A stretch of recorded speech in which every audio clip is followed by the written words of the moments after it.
Political narrative কিন্তু মানুষকে খাওয়ানোর চেষ্টা করতেছে। এটা কিন্তু আমাদের বিভাজন কিংবা ধর্মীয় পর্যায়ে বিভক্তি সৃষ্টি করে। তারা ট্রেন্ডে আছে, জনপ্রিয় ইউনিয়ন আলাদা করেন, তাদের এই বিষয়গুলো মাথায় রাখতে হবে। যদি বেশি রাজনৈতিক দিকে ঢুকে পড়ে তাদের কিন্তু বিপদ অনেক। সম্মানিত দর্শক, আসসালামু আলাইকুম।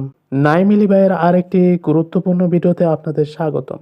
আরেকটি নতুন ভিডিও নিয়ে আপনাদের সামনে হাজির হলাম, তাই ভিডিওটি না টেনে সম্পূর্ণ দেখার অনুরোধ রইল।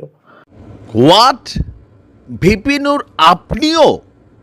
মানে বুঝলাম না ভাই, আপনি এই 5ই আগস্টের আগে কি বলতেন আর এখন কি বলতেছেন, তাও নাম নেন নাই ভাসুরের। আমরা বুঝতে পারছি আজহারি আমির হামজাকে নিয়ে কথা বলছেন। আগে আমরা শুনি, ও মাগো ভাইরে ভাই, আগে শুনা নেই। ওয়াজের মাঠে পলিটিক্যাল ন্যারেটিভ কিন্তু মানুষকে খাওয়ানোর চেষ্টা করতেছে। এটা আলটিমেটলি আমাদের বিভাজন কিংবা ধর্মীয় পর্যায়ে বিতর্কের সৃষ্টি করবে। যারা ট্রেন্ডে আছে, জনপ্রিয় ইয়ং আলোচনা করেন, তাহলে এই বিষয়গুলো মাথায় রাখা দরকার। তাহলে যদি বেশি রাজনৈতিক দিকে ঝুঁকে পড়ে তাদের জন্য কিন্তু বিপদ অনেক ঘটছে। মানে কৃষ্ণ করলে লীলা খেলা আর আমি করলে পাপ, বিষয়টা তেমন হয়ে গেল না?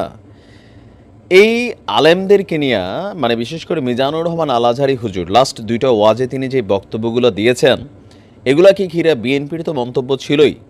এখন ভিপিনুর যেই কথাগুলো বলছেন, আমি একটা অংশ শুনেছি, বাকি অংশটা এমন ছিল, পার্লামেন্টে শেখ হাসিনা সহ আওয়ামী লীগের নেতারা একটা কথা বলতে যে ওয়াজের মাঠকে রাজনীতির মাঠ বানানো হয়েছে। বিশেষ করে শিশু বক্তা রফিকুল ইসলাম মাদানি, আমাদের আমির হামজা হুজুর, তার উপরে হচ্ছে মাওলানা মামুনুল হক হুজুর, তারপরে হচ্ছে ইব্রাহিম হুজুর, অনেকেই তারা কিন্তু প্রতিনিয়ত ওয়াজের মাঠে রাজনৈতিক বক্তব্য দিতেন, যার কারণে দিন শেষে বাটে পড়তেছে। কিন্তু তখন আমরা দেখছি আমাদের এই ভিপিনুর রায় আলেমদের পক্ষে দাঁড়াইছিলেন। কিন্তু আজকে যখন নিজেরা ক্ষমতার চেয়ারটার কাছাকাছি, কি জানি একটা আছে, মানে বাবিয়ে কয় মুসলিমদের কখনো যে হয় কি কয়, যে যায় লঙ্কা তে হয় রাবণ। বিষয়টা কিরকম হয়ে যাচ্ছে এখন? আপনি কি বুঝাইলেন যে দেশি বিদেশি অনেক ট্রেন্ডে গিয়ে কিন্তু বিপদ নির্ঘাত মাইনাস হয়ে যেতে পারে তরুণ বক্তারা এই ধরনের আলোচনা? ওয়াজের মাঠে কেন রাজনীতির আলোচনা? ধর্মের মধ্যে কি রাজনীতি নাই ভিপিনুর? হোয়াট ডু ইউ মিন?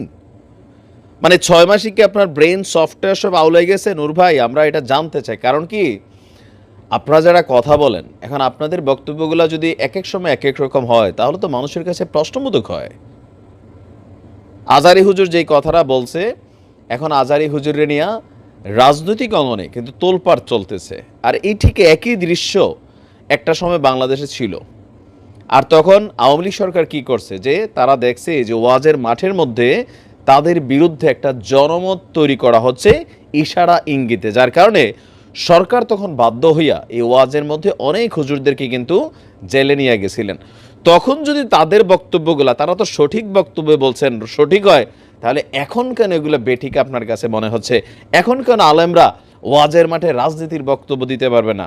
দেখেন আমাদের অবস্থানটা বলি, আমি তখনও বলছি, এখনও বলি, ওয়াজি যারা আছেন বা বিভিন্ন অঙ্গনের খেলোয়াড় যারা আছেন, অভিনেতা অভিনেত্রী যারা আছেন, শিল্পী সঙ্গীতাঙ্গনে যারা আছেন, তাদের আসলে রাজনীতি থেকে দূরে থাকা উচিত। কেন উচিত?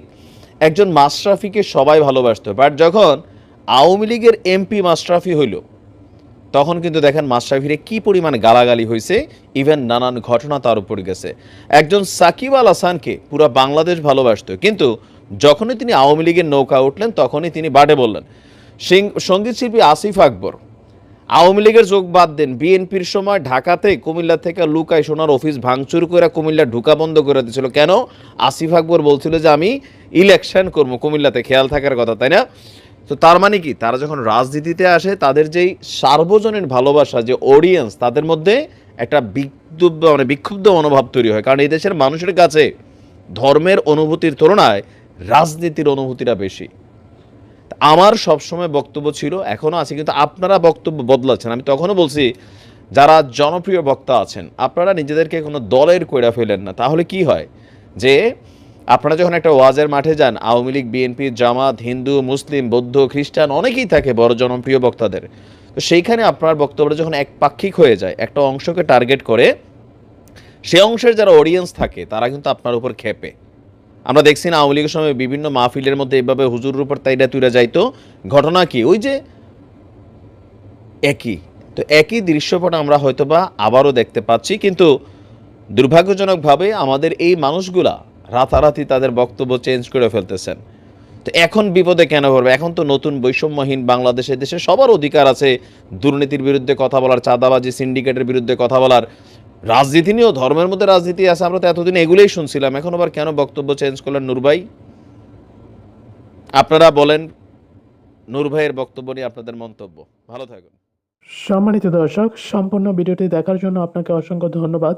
ভিডিওটি ভালো লাগলে একটি লাইক দিয়ে আপনার বন্ধুর সাথে শেয়ার করতে পারেন। সেই সাথে আপনার গুরুত্বপূর্ণ মতামত আমাদের কমেন্ট বক্সে জানিয়ে দিতে পারেন। আর আপনি যদি এই চ্যানেলে নতুন হয়ে থাকেন তাহলে চ্যানেলটিকে সাবস্ক্রাইব করে রাখতে পারেন নাইম ইলি ভাইয়ের এরকম নতুন নতুন ভিডিও পাওয়ার জন্য। এখনকার জন্য বিদায় নিচ্ছি, কথা হবে অন্য ভিডিওতে। ততক্ষণ পর্যন্ত ভালো থাকবেন। আল্লাহ হাফেজ।